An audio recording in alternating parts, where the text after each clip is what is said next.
দর্শক, আসসালামু আলাইকুম। সবাই কেমন আছেন? আহ, যাই হোক, যারা খেলা পছন্দ করেন এই খেলা সম্বন্ধে তাদের সাথে একটু আলাপ আলোচনা করার জন্য চলে আসলাম। আমি অত্যন্ত খেলাপ্রিয় এবং খেলাধুলা ছোটোকাল থেকে অনেক আমার পছন্দ। তাই খেলাধুলার সবসময় খোঁজ খবর এবং বাংলাদেশ দলের ক্রিকেট থেকে শুরু করে আপনার ফুটবল সমস্ত কিছুই ছোটোকাল থেকেই খুব আহ, টান ছিল আমার আর কি। তো খবরাখবর রাখি।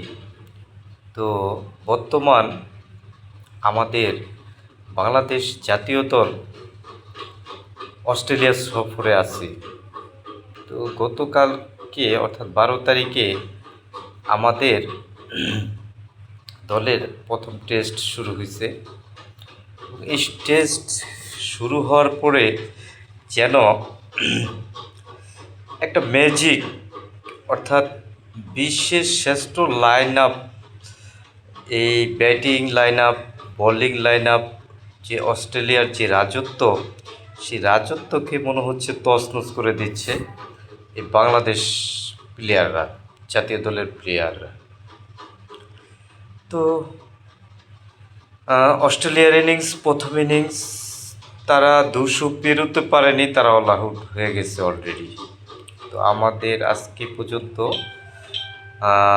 300, 350 প্রায় রান, মাত্র 6 উইকেট। এই 6 উইকেট নিয়ে আজকে দিন শেষ করলো বাংলাদেশ। তো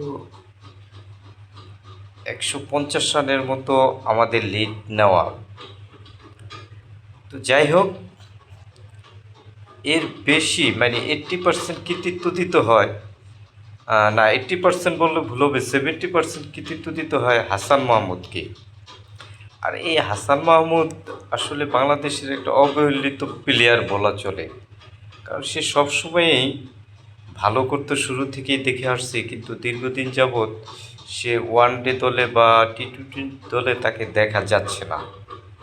তো যাই হোক, উনি এই অস্ট্রেলিয়া সফরে এই সুযোগটা সম্ভবত তার কাজে লাগানো একটা মানে সুযোগ হিসাবে নিছে। প্রথম ইনিংসে 5টা উইকেট, বিধ্বংসী বোলিং বলা চলে, অস্ট্রেলিয়ার ব্যাটিং লাইন আপকে তছনছ করে দিছে। তো ধন্যবাদ হাসান মাহমুদকে। এবং ব্যাটিংয়েও প্রায় অনেকক্ষণ অনেকক্ষণ রান যেমনই করছে, কিন্তু ওই ব্যাটিংয়ে সে পিজে যে টিকে আছে তারকে ধন্যবাদ। তো বাংলাদেশ দলের কাছে এই রকম পারফরমেন্সে আমরা আশা করি বাংলাদেশের যারা এই খেলাপ্রিয় দর্শক আছে প্রত্যেকেই এরকম পারফরমেন্স আশা করে প্রত্যেকটা প্লেয়ার থেকে। তো বিশেষ করে আরেকটু বলতে হয় তানজিদ তামিমের কথা। ওনার সেঞ্চুরি পুরা বিশ্বকে হতবাক করে দিছে। এবং বিশেষ করে আমাদের যে ক্যাপ্টেন শান্ত শান্ত চমৎকার ব্যাটিং করছে। তার একটু ভুলের কারণে হয়তো বা সতর্ক হয়ে আরেকটু সতর্ক থাকলে হয়তো বা সেও সেঞ্চুরিটা করতে পারত। তো তার মতো একটা সিনিয়র প্লেয়ার, তার আরেকটু ধৈর্য ধরার দরকার ছিল। তো যাই হোক, আগামীকাল বড় ধরনের ধৈর্যের পরিচয় দিতে হবে বাংলাদেশ দলকে। তো আশা করি আগামীকাল ভালো করবে এবং বাংলাদেশ দল প্রথম টেস্ট জয় করবে। সবাই দোয়া করবেন। যদি বাংলাদেশ দল জয় লাভ করে তাহলে আবার আপনাদের সাথে আমার কথা হবে। তো খুদা হাফেজ। আসসালামু আলাইকুম রহমতুল্লাহি বরকাতুহু। আমি নওরোজ নিউজ 24.tv সম্পাদক হিসাবে আছি। সবাই আমাদের জন্য দোয়া করবেন। আমাদের চ্যানেলটা নতুন, আমরা যেন আরও ভালো কিছু আপনাদেরকে উপহার দিতে পারি।